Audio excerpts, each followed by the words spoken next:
The sun was pouring down on our little street that afternoon, the kind of warm light that makes everything look softer than it really is. I stood by the front gate with a cup of tea in my hand, enjoying a rare moment of quiet before heading to work. Helen, my neighbor across the street, came out carrying a basket of laundry. She's always been chatty, the type who notices everything and forgets nothing. I thought we were just going to talk about the usual, her roses, my dog, the latest gossip. She smiled, squinting against the sunlight, and said casually, "Maya, could you send me your dog trainer's number? I asked Ethan last week, but he never sent it." For a second, I didn't even register what she said. My brain just froze, like someone had pressed pause. Dog trainer? My fingers tightened around the cup, and I felt the heat sting my skin, but I didn't move. Because here's the thing. We've never had a dog trainer. Not once. Thor, our golden retriever, is practically my child. I trained him myself. Every command, every trick, every moment of patience at midnight when he wouldn't stop whining. So when Helen's words sank in, I felt something hot and ugly rise in me. I forced a polite smile, but inside, I was already burning. I tilted my head, pretending not to be fazed, though my stomach had already begun its uneasy churn. "Oh, the trainer?" I forced a laugh, the kind that doesn't quite reach your eyes. "She's actually just a vet student. She checks on Thor when I'm not around." The lie tumbled out smoother than I expected, as if some part of me had been rehearsing it all along. Helen's eyebrows shot up. "Really? Because I see her every Tuesday and Friday, right around the afternoon. She always looks, well, very put together for a dog trainer." Her tone was light, but her eyes searched mine, like she was testing the waters. I nodded quickly, clutching my tea a little too tightly. My hands must have looked calm, but inside I felt like I was gripping shards of glass. I told her I'd pass along the number later, thanked her for the chat, and walked back into the house with a smile plastered on my face. The door clicked shut behind me, and just like that, the facade cracked. My pulse was racing. My heart pounded against my ribs, not out of sadness, not yet, but out of something hotter. Fury. And beneath it, a chilling sense that something was very, very wrong. I set the cup down on the counter, staring at the window as if it might give me answers. My reflection looked back at me, composed, lips curved into a faint smile. But inside, my thoughts were unraveling faster than I could catch them. A dog trainer? On Tuesdays and Fridays? Those just happened to be the only days I wasn't home.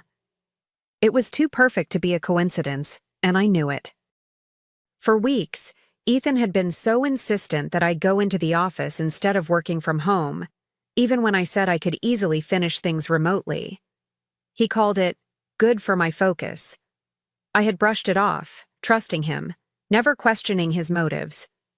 Now, with Helen's words echoing in my head, that trust felt like sand slipping through my fingers.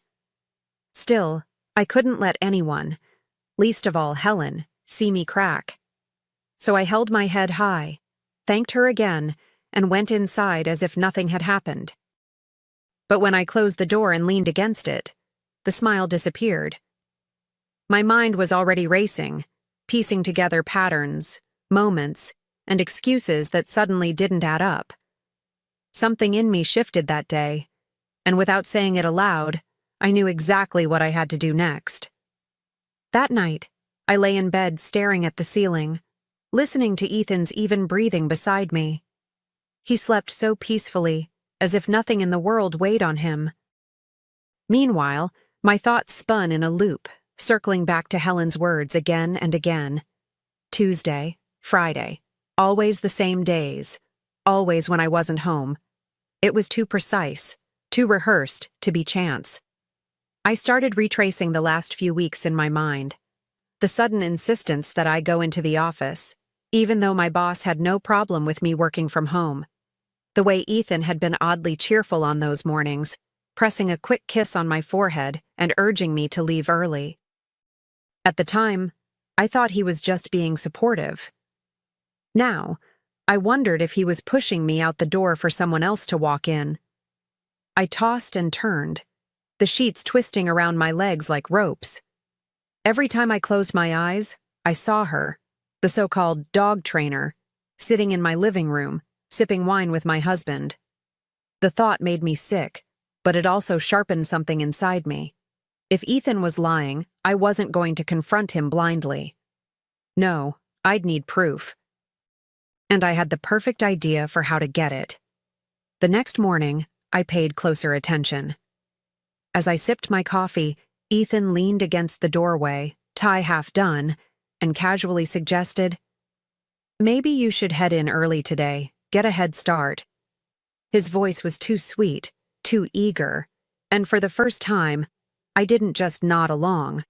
I watched the way his eyes darted to the clock, almost as if he was waiting for something. On the drive to the office, I kept hearing Helen's voice in my head, replaying that word, trainer. My mind wandered back to those Tuesdays and Fridays. How many times had Ethan rushed me out, only for me to come home to a freshly vacuumed rug and a bottle of wine missing from the rack? I'd chalked it up to him treating himself, but now I wasn't so sure. By lunchtime, I was restless, tapping my pen against the desk until my coworkers shot me annoyed glances. I couldn't shake the image of that unknown car parked out front. If someone really was visiting him, then I needed to catch them. And if Ethan thought I'd keep playing the naive wife who smiled and swallowed lies, well, he was about to learn just how wrong he was. That evening, while Ethan chatted aimlessly about his day, I watched him instead of listening. The way he guarded his phone, turning the screen away when messages popped up, was different now. He laughed a little too hard at his own jokes, as if he were already living in another world, one I wasn't invited to.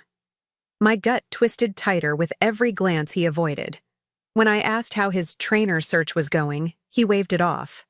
"Don't worry about it, babe. I've got it handled."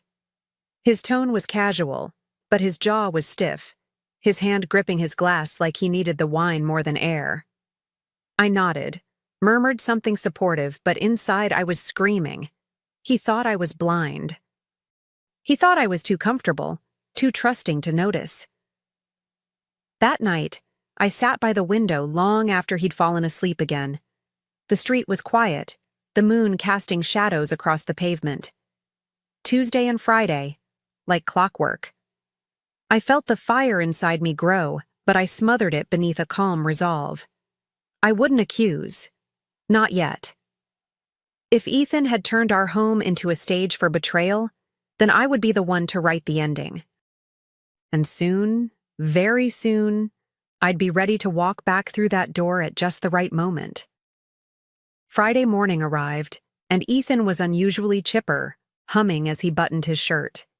He kissed my cheek with a little too much relief when I told him I'd be working late at the office.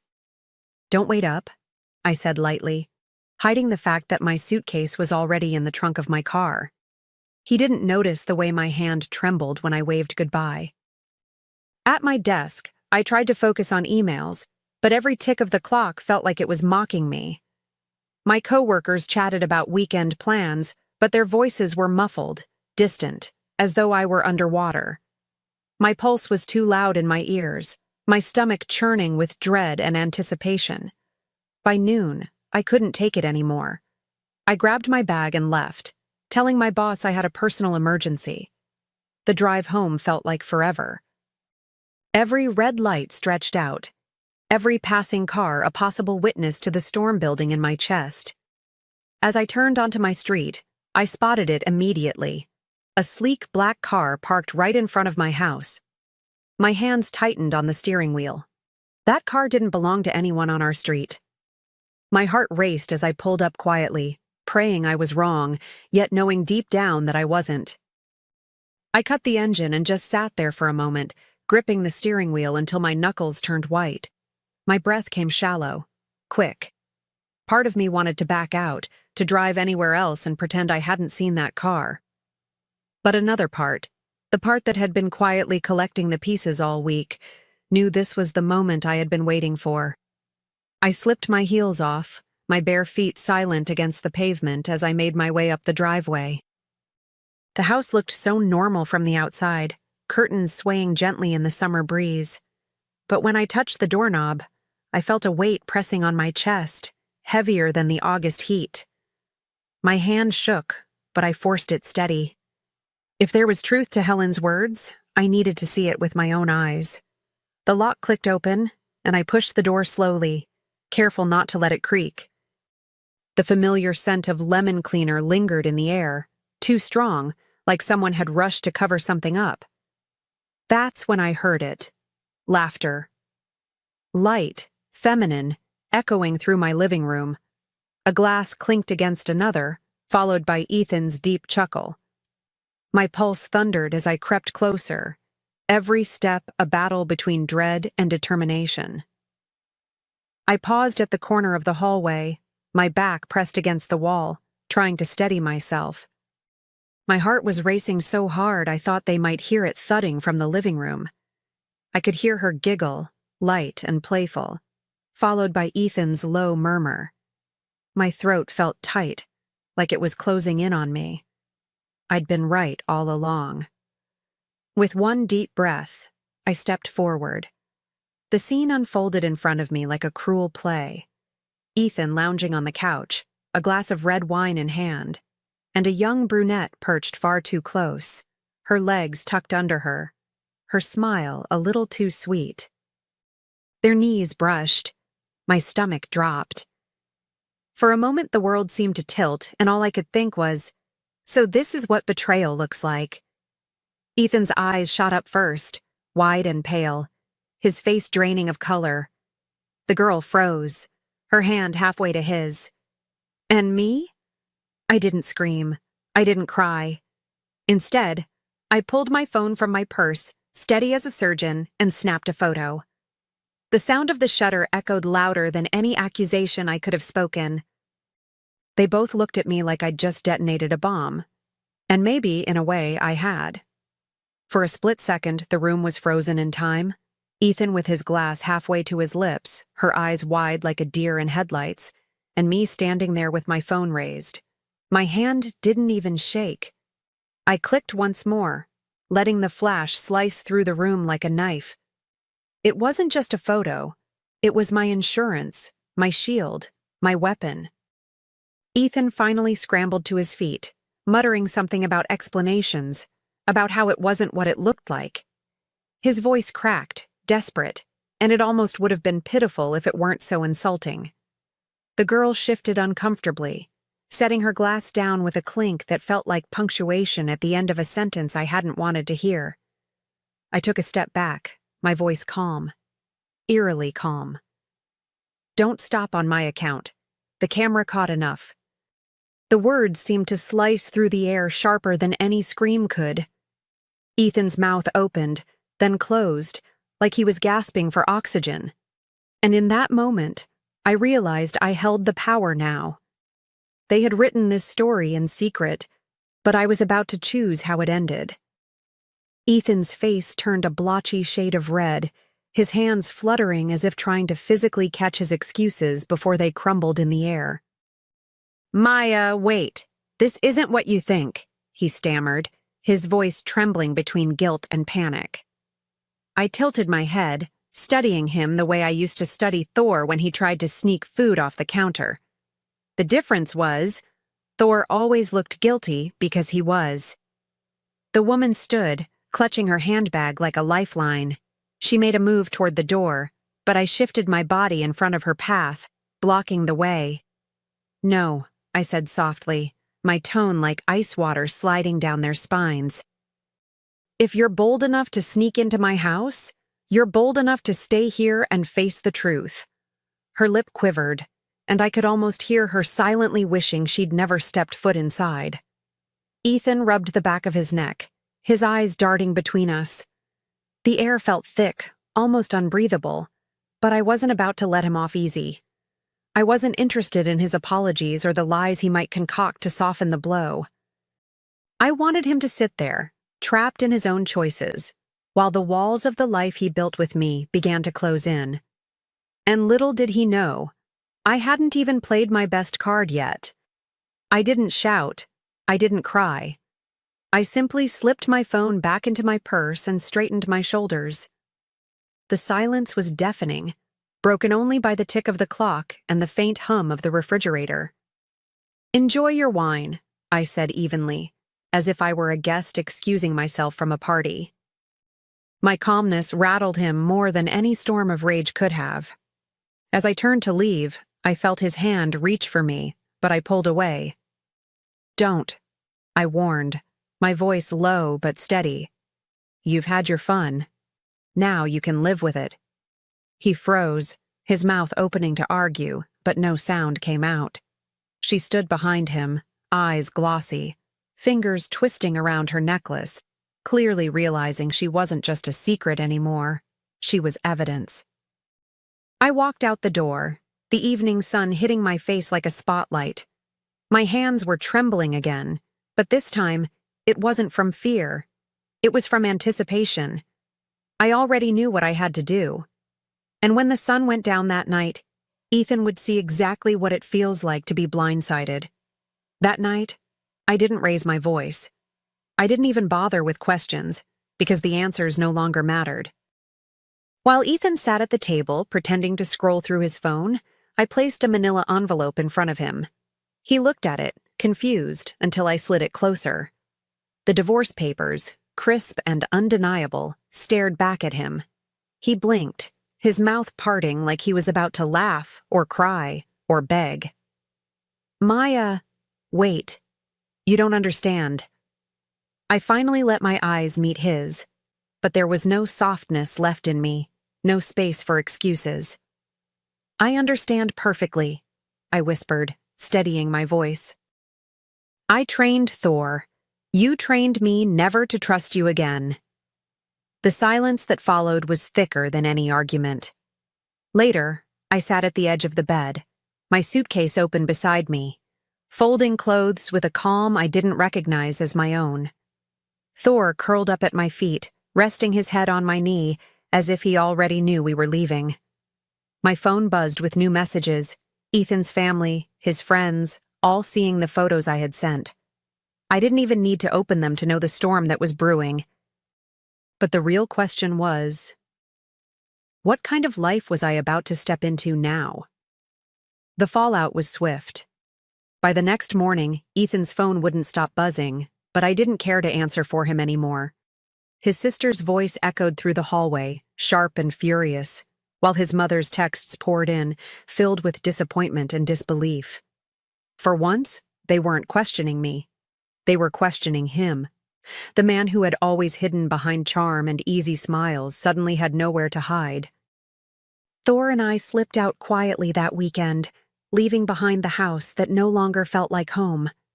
I took what was mine, the things I had bought, the memories worth saving, and of course, my loyal dog who followed me without hesitation. The silence in my new apartment was different from the one I'd felt in our house. It wasn't heavy with suspicion. It was clean, calm, almost liberating. I spent my days working from the small desk by the window, the sunlight spilling across my laptop, Thor snoring softly at my feet. My evenings were my own again.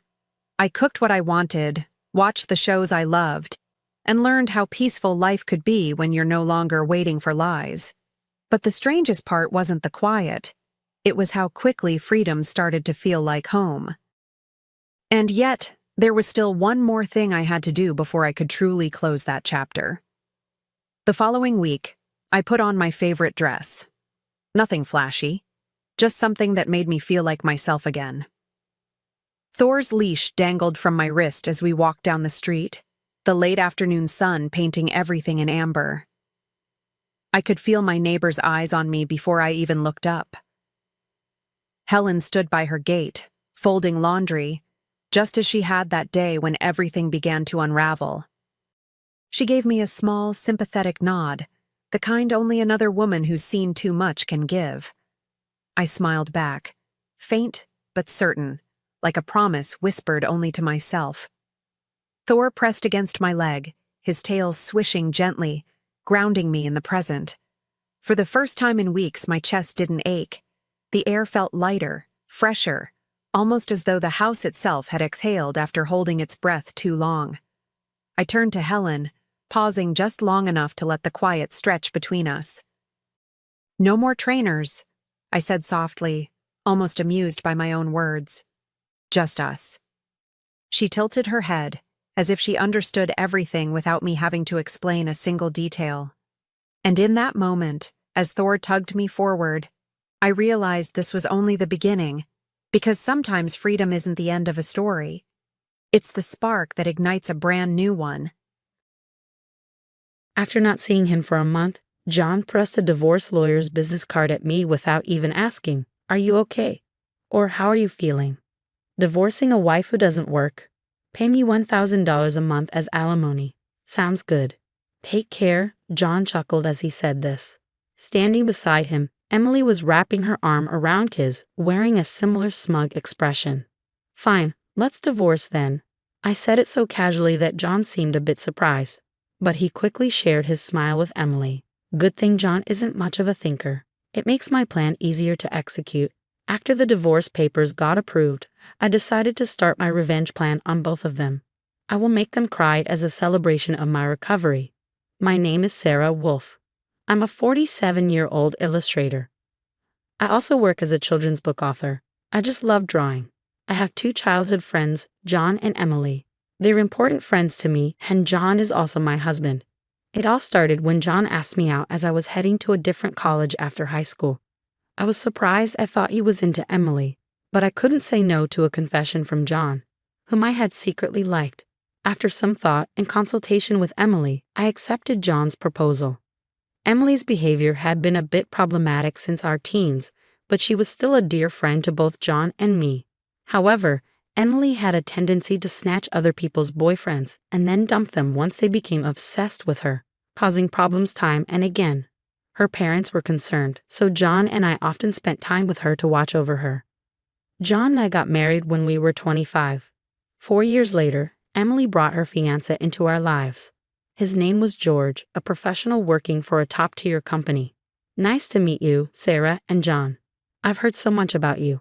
Looking forward to our future together." George was very polite, and we all got along immediately.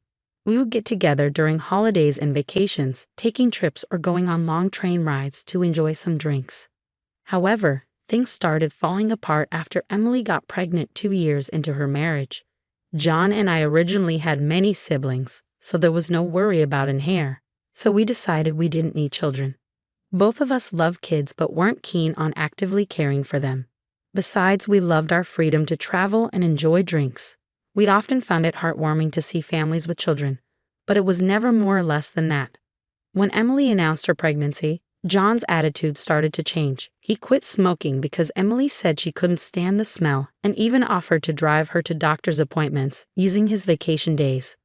I warned him, "George might get upset if you're always with Emily." But John argued back, "You have work, don't you? She's our childhood friend, and she's reaching out for help. You're heartless." I said, "I've been buying things and helping where I can, but going with her to the obstetrician is crossing the line." When I said that, John frowned and then he glared at me. "Why? Because Emily wants it, right? She says she's anxious about the checkup. I can't just let her go alone if she's anxious. All the more reason for George to go with her, right? If you go with her every time, it's almost like you're the father of the baby in her belly, John." "Jealous? You're not going to get pregnant anyway, so what's the problem?" He didn't take my concern seriously and instead started to snap, saying I was being annoying. We had hardly ever had a fight during our marriage, but things changed when Emily got pregnant. Our arguments increased, and that didn't change even after Emily gave birth. In fact, John started spending even more time with Emily and their child, Emma. But when Emma was 6, an incident occurred. It had to do with the attendees of Emma's graduation ceremonies. The day before the graduation, John suddenly started rummaging through the closet. "John, what are you doing? Do you have a meeting tomorrow?" John's workplace had a casual dress code, but there was a rule to wear a suit during client meetings, so he always kept a few suits ready. But they were all thrown on the bed now.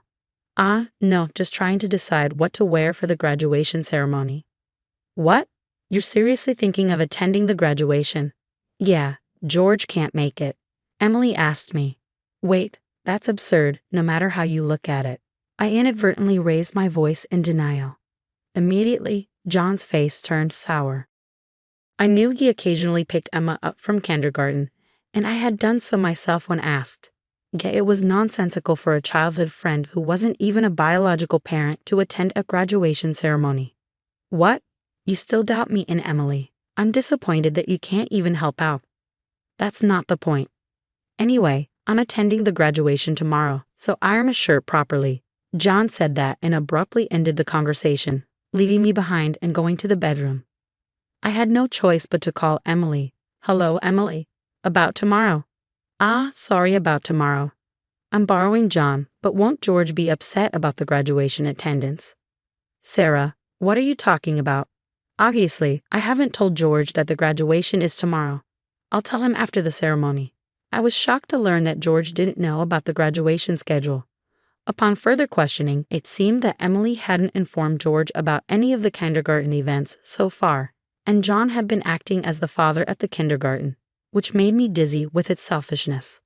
Wait a minute, Emily. Isn't that extremely unreasonable? It's disrespectful to George, and just because he's a childhood friend. What's wrong, Sarah? You're scary. Well, see you tomorrow. Wait, Emily. I was trembling with anger at Emily, who unilaterally hung up the phone. Still, in the end, I ironed a shirt, prepared a tie, and the next morning saw John off to Emma's graduation ceremony. Since then, Emily and John started going out more frequently, from once a month to once a week, and then to 3 times a week. Eventually, even George seemed to have some suspicions, and one day, while John and Emily were out, he visited our house alone. I'm sorry for visiting you late at night. There's something that's been bothering me. Is it about the 2 of them? Yes, I would like you to take a look at this. George showed me the GPS history he had installed in Emily's car. It showed that she had been staying at a hotel 3 times a week. All of those days she was out with John, and just by looking at George's face, I understood what that meant. What do you want to do, George? I want to take revenge on those 2. Me too.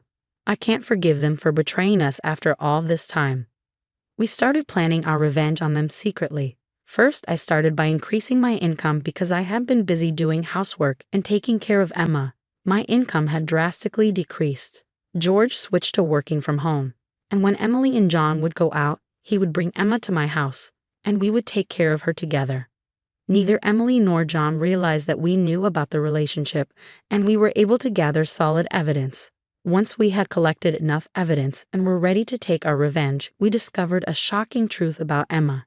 George and I struggled with the decision, but we both agreed that we didn't want to hurt young Emma, so we decided to wait until she was an adult to take our revenge.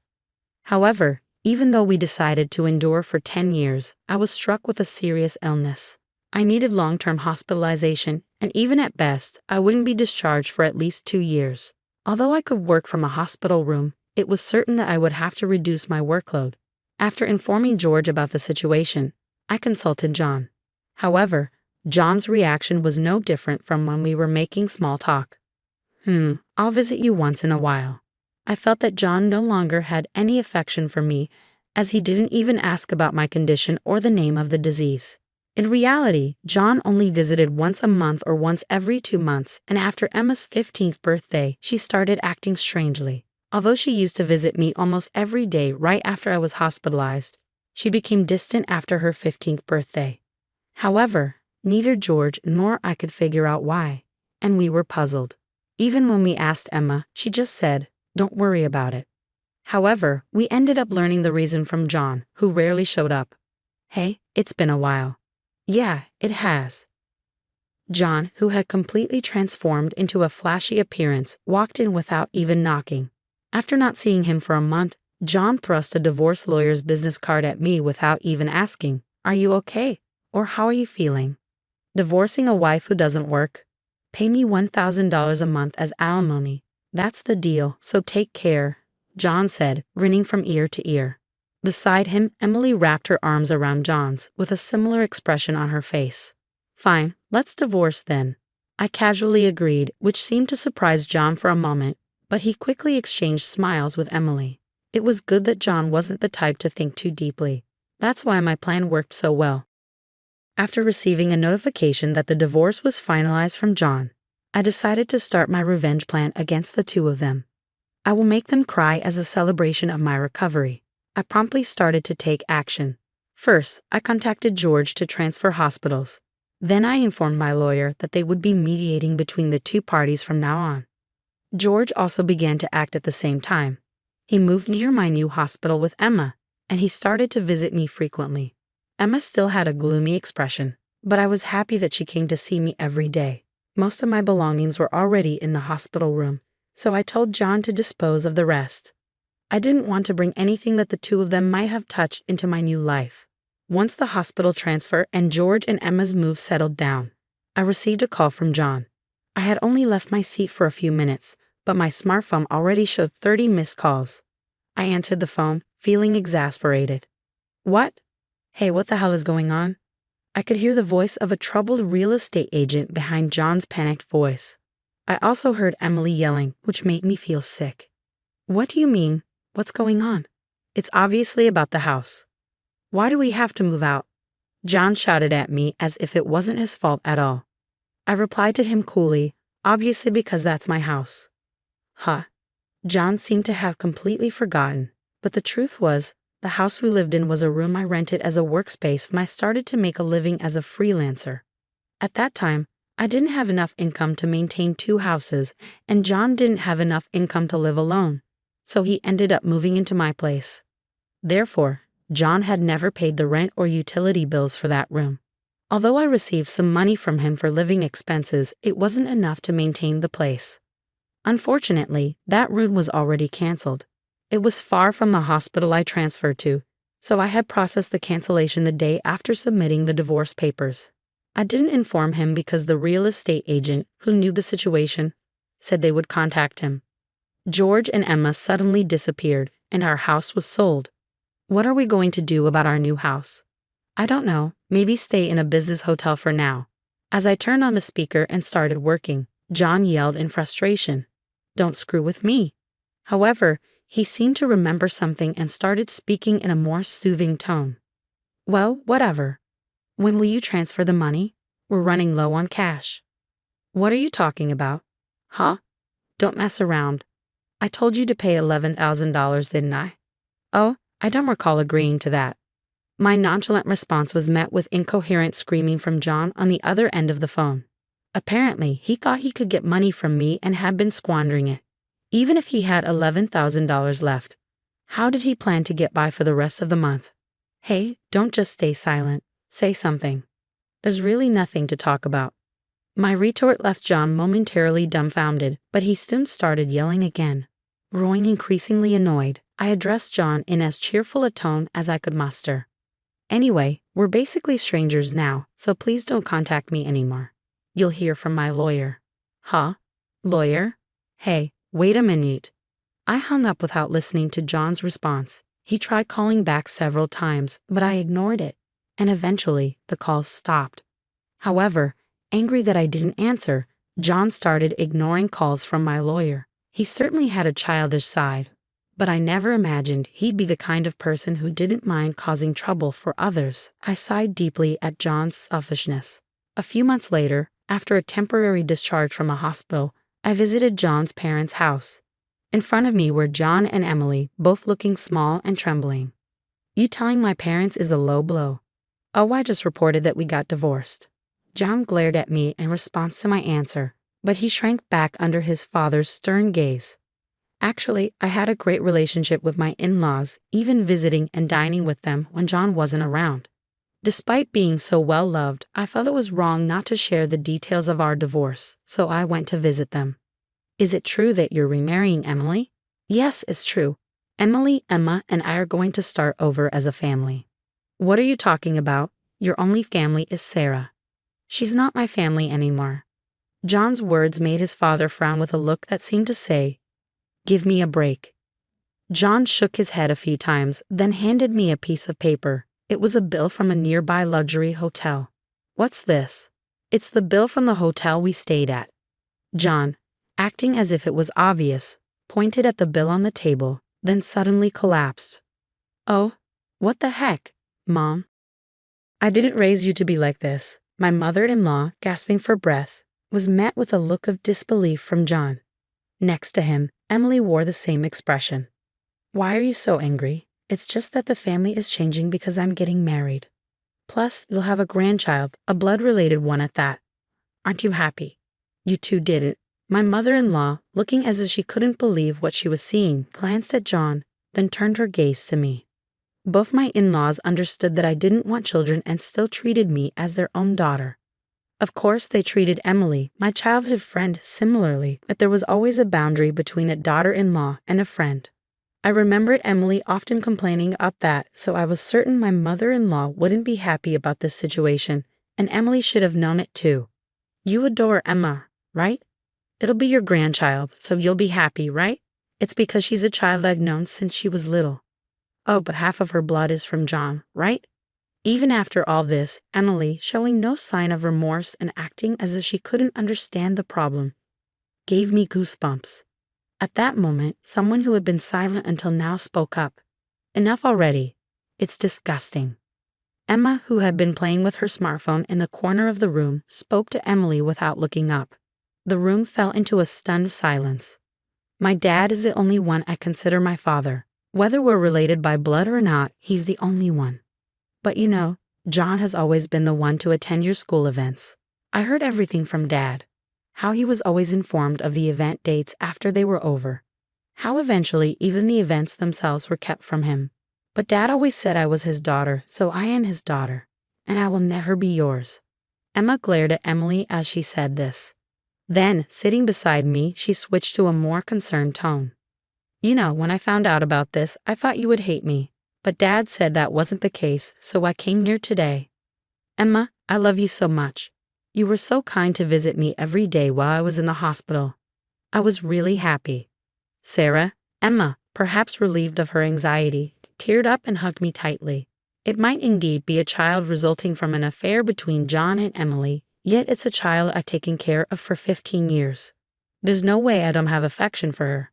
Speaking of which, Emily, weren't you curious why I wasn't surprised when I found out Emma is John's daughter? Emily looked startled. Before she could speak, a new person entered the room. We knew from the start, 10 years ago actually. George suddenly appeared. Understandably so, as she had recently unilaterally demanded a divorce, citing irreconcilable differences. I was shocked when you mentioned divorce. Oh, and unfortunately, you're not divorced yet. The divorce papers are still here. Didn't you notice? I figured it wasn't in Emily and John's nature to confirm things, but I couldn't help but be stunned that Emily, despite the 100-day waiting period for women to remarry, had noticed nothing for months. So Emily is still my wife, and Emma is still my daughter. Well, since there won't be a wife, though. Wait, what do you mean? A 15-year-old can choose their parent. That's not true. Emma wants to be with Mom, right? Emily said that and looked at Emma. Emma frowned at Emily and held my hand. Emily was speechless at that and glared at me. Then John suddenly burst into laughter. So that's what it is. You two are together, huh? But too bad. Isn't it impossible to live on George's salary alone? Can you stop making weird assumptions? Also, it seems George earns double the amount you think. Emily knows about it. Huh? It's probably a bluff. Besides, it's impossible for you to work while dealing with your illness. You'll just die miserably somewhere. This time, I laughed at John's huge misunderstanding. John, seeing me start laughing, was getting frustrated. You didn't know about my income, did you? Huh? It's probably just a bit more than a part-time job. No, it's different. My annual income is $500,000. Huh? John's eyes and mouth were wide open in shock. Emily was also stunned. In fact, over the past 10 years, I have become a popular children's book author, and my income had skyrocketed from essays, interviews, and the like. Moreover, a film adaptation is planned soon, so my income is skyrocketing. Liar. Oh, do you want to see this? I said that and showed Emily my bank account screen. It clearly showed a large amount of money being deposited every month. Emily was at a loss for words when she saw it. Sarah, let's make up. Huh. Emily was furious at John's words, blinded by the money. I watched them blankly and then opened my mouth. Well, if you want to get married, feel free. Oh, and I'll definitely take the compensation for damages. Sarah, wait. Sarah. Ignoring John's words, I took Emma's hand, and after saying goodbye to my in-laws, I left their house. John originally worked at my father-in-law's company, but it was revealed that he was lying about going out for sales, and he was fired. My father-in-law planned to forcibly put him on a friend's fishing boat and work him to the bone. Working on a fishing boat was tough for an indoor-loving John, and he contacted me several times. But each time I notified my father-in-law, and eventually the calls stopped. Emily lost custody to George and got divorced. She seemed uninterested in John, who couldn't afford luxuries, and didn't seem to chase after him. She was disowned by her family and lived alone in a rundown apartment.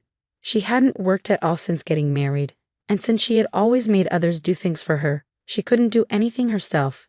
And there were hardly any places that would hire her as a full-time employee. Still, she had to pay for her living expenses and child support, so she worked multiple part-time jobs and barely made ends meet. After entering high school, Emma worked hard every day to study abroad and go to a prestigious university overseas.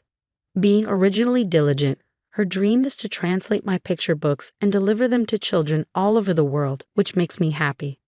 As for me, my picture books are selling well, and I am receiving more and more offers for anime adaptations and merchandise. My illness is also progressing well, and although I am still hospitalized, my doctor recently told me that I might be able to leave the hospital next year. And one more thing, George and Emma come to visit me every day. Actually, George recently confessed to me with her marriage in mind. I haven't given my answer yet, but I can't help but have feelings for him. He said he wants to live together when I leave the hospital. While thinking about what to answer, I work on my picture books every day, hoping for a happy future for us. I weave stories again today. I'm Maria Dalton, about to turn 27 this year, and I've been happily married for 5 years. My son Martin just celebrated his 4th birthday. Initially, I worked full-time after tying the knot, but now I balance part-time work at the same company. My husband Kevin is 30 years old, 3 years my senior. Our journey from dating to marriage was initiated by Kevin's passionate advances, but post-marriage, I observed the shift in his demeanor towards a more domineering side. Kevin has a 20-year-old sister named Jane Dalton, and their age gap seems to contribute to a somewhat indulgent relationship on Kevin's part. Before marriage, I didn't mind Jane's frequent visits and assumed they got along well. However, after tying the knot, I started noticing changes in her behavior. Jane often drops by unannounced at any time and expects to be served without ever bringing a token of appreciation. Kevin, rather than addressing the situation, expects me to accommodate her demands. Jane acts as the line invisible, addressing only Kevin with a casual, "Brother, I'm here again." Despite not preparing for an additional guest, I end up serving dinner to Jane. Kevin, instead of understanding, blames me aloud, insisting I should have been more considerate. Despite Jane's verbal apologies, it's evident she relishes Kevin's preferential treatment. Left with leftovers, I prepare my own meal while Kevin and Jane continue their chat on the sofa, leaving the dining table messy. They never acknowledge Martin or me, treating us more like hired help than family. One evening, as I'm about to take a bath with Martin, Kevin interrupts loudly, instructing me to buy a cake for Jane despite it being late. Jane insists on having it immediately. Kevin blames me for delaying, and feeling compelled, I reluctantly head to the cake shop with Martin in tow. Overhearing their conversation, I learn they're criticizing me for being inconsiderate and questioning the decision to marry me. Meanwhile, Martin, though unable to grasp the words, senses tension in our relationship. Suppressing my emotions, I ask him about his cake preference, and he cheerfully requests one with lots of fruits. Our trip to the cake shop was filled with discussions about cakes, momentarily pushing aside Kevin's earlier words. Martin and I arrived just before closing time, fortunately finding the cake Jane desired. We purchased 2 cakes, including the fruit-loaded one Martin wanted. Back home, I served the cakes to Jane and Kevin, then prepared Martin's cake and headed to the dining room. The moment I placed it in front of Martin, Jane pointed and expressed her desire for that cake. Before I could react, Kevin moved Martin's chosen cake in front of Jane, disregarding Martin's protests. Kevin justified his action, claiming he bought the cake with his earnings and had the right to choose for Martin. Unable to contain my emotions any longer, I voiced my dissatisfaction. In response, Kevin threatened with divorce. Martin, who had stopped crying, anxiously held my hand and then, after some thought, said, "Mom, I also love cake with strawberries on it." "Yes, it's really delicious." He mentioned this while eating a cake initially wanted by Jane. Feeling that Martin was enduring too much, I lifted his cake plate when I saw Jane reaching for it. I took Martin to the next room so he could enjoy his cake in peace. Kevin apologized to Jane, claiming he was sorry for being stingy. Despite wanting to retort, I held back for Martin's sake. Watching Martin innocently enjoy his cake was a heartwarming sight. After finishing the cake, we decided to have a late bath and sleep in Martin's bed. The next morning, I discovered Jane had already left. As I prepared breakfast, I heard Martin crying. Shockingly, his piggy bank, a gift from my father, was broken, and the saved money was gone. Martin, who always said goodnight to the piggy bank, was left heartbroken. When I questioned Kevin about it, he casually mentioned that Jane needed some money, so she took it from the piggy bank. Holding a crying and shaking Martin, I felt his pain so acutely that I cried with him. It was painful to witness Kevin prioritizing and caring for his sister more than our son. Expressing my anger and sadness, I confronted Kevin, breaking my usual silence on arguments in front of Martin. Kevin, without a word, went to the bedroom and returned with something shocking in hand: divorce papers. I discovered the hidden divorce papers that Kevin had tucked away somewhere I didn't know. In a sudden burst, he confronted me, shoving the papers at me before storming out of the house with a loud bang. Martin, who had never cried over the issues with Kevin and Jane, seemed to have reached his limit, crying since last night. Unable to bear seeing Martin so hurt, I suggested skipping daycare for the day, and he happily agreed with a loud yes, showing a faint smile. We spent the day playing and bonding, with Martin bringing a picture book from the shelf, sitting on my lap, and happily remarking, "The teacher at the nursery today was Mama, right? He looks like an angel." His little heart seemed filled with patience, and I decided to make the day special by taking a day off from work. Despite causing potential trouble at my workplace, they kindly understood the situation and granted me a day off. In the morning, we visited the park, played hide and seek, and had fun in a sandbox and on the slide. When we returned home for lunch, Martin appeared sleepy, usually napping by himself. But today he fell asleep on my lap like when he was a baby.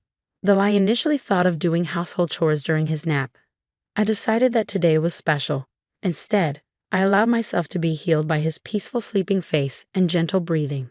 However, my serene moment was abruptly interrupted by a noise from the entrance, indicating the front door had opened. As it wasn't Kevin's usual time to come home, I became suspicious and quickly hid in the bedroom closet, clutching Martin. A voice echoed through the house, and to my surprise, it was Jane. Trembling with fear, I listened as she searched for something, expressing frustration over not finding it. Jane then made a phone call, mentioning Kevin and discussing their unsuccessful search. After hearing her lock the front door and leave, I put Martin to bed and contemplated the strange events. I couldn't comprehend why Jane had entered the house and what they were looking for. Suddenly, Kevin seemed like a stranger, and I felt a mix of disgust and fear towards him. Swiftly packing essentials for Martin and myself, we headed to the station and took a train to my parents' house. Fortunately, their home was nearby, just 2 stations away. Although I hadn't contacted them beforehand, my parents sensed something from my expression and welcomed us without asking questions. I shared the entire ordeal with them, including my fear of staying at our house due to Kevin and Jane's actions. Upon hearing my mother's suggestion that Jane might have been looking for my belongings, possibly cash cards, I recall my past experience as a successful CEO in the handmade goods industry. I had entrusted the company to friends when I decided to prioritize raising my child after getting married. Although I still worked part-time and communicated with the company from home, Kevin was unaware that I was still the CEO. I discovered the hidden divorce papers that Kevin had tucked away, suspecting that he thought I had a decent amount of savings. While I've mentioned to him that I still receive some assistance from the company, I've deliberately kept the details about being the CEO and my savings private. This secrecy stems from realizing early in our marriage that Kevin struggles with managing money and tends to spend everything he earns. Kevin at first provided only $200 a month for food expenses and even suggested I quit my job to become a full-time housewife. However, with the financial strain of raising Martin and only $200 for food, I never agreed to be a full-time housewife. Eventually, he reluctantly allowed me to work part-time and to ensure I wouldn't consider divorce. He had me sign a postmarital property waiver through a lawyer. Since Martin's birth, I used my savings for his nursery fees and clothes. As I've only received $200 for food, I've never asked Kevin for additional funds beyond the food budget, leading him to believe I have savings. Considering Jane's apparent need for money and Kevin's perception of my financial situation, they might be searching for my cash cards. I have a separate savings account dedicated to Martin, with a portion of my salary directly deposited into it each month. Despite their search, they won't find the cash cards as I always carry my valuables. However, there's still an unsettling issue. Jane might be entering our house even when we're not there, and Kevin may be allowing it. Following my father's advice, I decided to store my valuables, including the cash cards, in my parents' safe. As I pondered their need for money, Martin approached my father, crying over his broken piggy bank and the shattered promise of saving up. My father, angered by Martin's story, vowed to call Kevin. My mother suggested finding out their purpose calmly, as Kevin's mention of divorce might shift blame to us, making the divorce more favorable for him. To ascertain their purpose, I decided to record their conversation, consulting a lawyer who was a friend of my father's. Returning home, I began cooking dinner, keeping my phone screen down to record secretly. Kevin arrived home, surprising me by immediately asking about my cash cards. When I questioned him, he gave vague answers, attempting to deceive me. When I remained silent, Kevin grew agitated and demanded all my part-time money for his sister. Refusing, I explained it was for Martin's savings. In response, he angrily pushed the signed divorce papers toward me, declaring that I was living off his money and didn't need to save for Martin. He even uttered words implying he valued Jane more than our son. Hearing this, I stopped preparing the meal, put the divorce papers in my bag, took Martin's hand, and headed for the door. Kevin, in a loud voice, declared his serious intent for divorce, instructing me never to come back. I responded by stating I wouldn't return to a house where a stranger could come and go freely. After leaving, I received numerous messages and calls from Kevin, which I ignored, turning off my phone. I sought refuge at my parents' house, sharing the recording and divorce papers with them.